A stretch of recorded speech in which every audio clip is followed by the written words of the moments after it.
Shalom, selamat pagi Bapak Ibu Saudara yang dikasihi Tuhan. Pagi ini kita akan kembali belajar dari renungan Mana Rema. Sebelumnya kita akan sama-sama berdoa. Bapa, mengucap syukur buat kesempatan kami masih boleh mendengar kebenaran firman-Mu.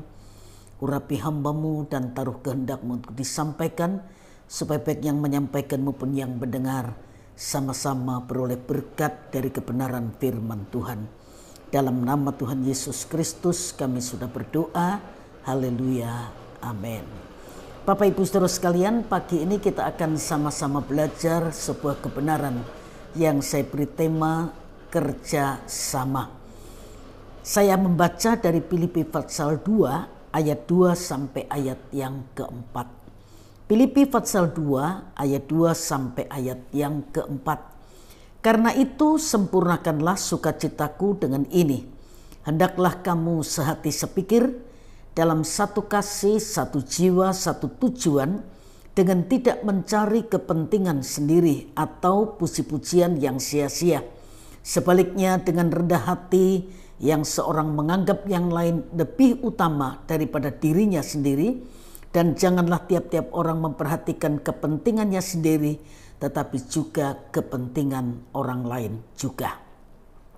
Katak adalah binatang pemakan serangga. Katak akan menangkap mangsanya dengan cara katak itu melompat-lompat. Tetapi sesuai dengan kemampuannya, katak hanya bisa menangkap serangga setinggi lompatannya. Nah, di sebuah kubangan air bekas hujan berkumpullah banyak katak. Mereka kelaparan karena sudah beberapa jam tidak ada serangga yang bisa dimangsa.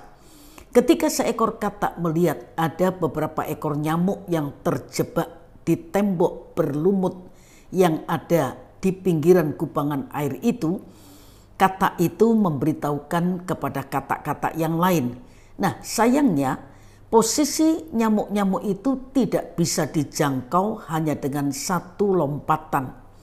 Para katak mengatur strategi supaya mereka bisa menangkap nyamuk-nyamuk itu.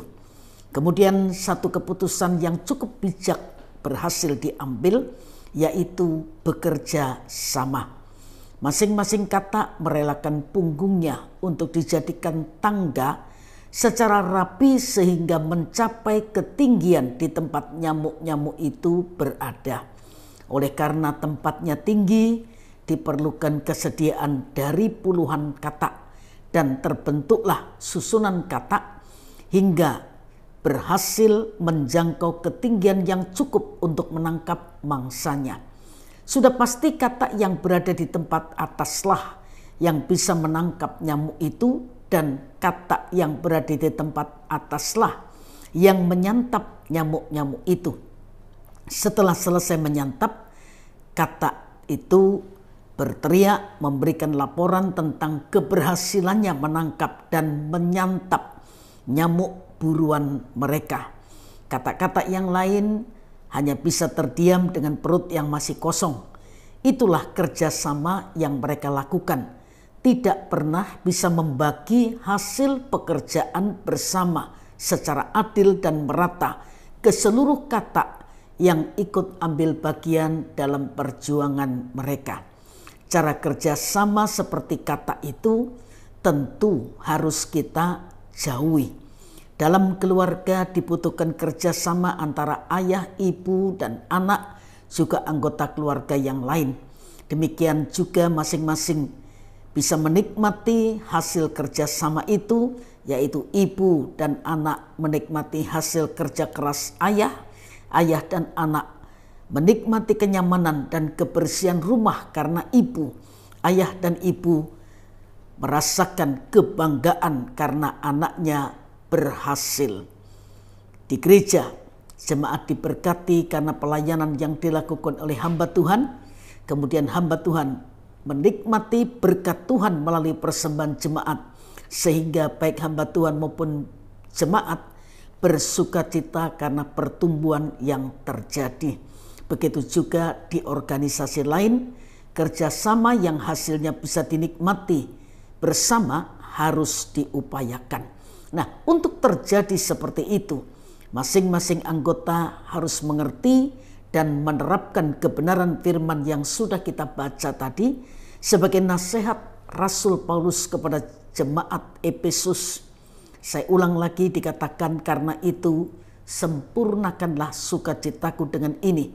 Hendaklah kamu sehati sepikir, dalam satu kasih, satu jiwa, satu tujuan, dengan tidak mencari kepentingan sendiri atau puji-pujian yang sia-sia.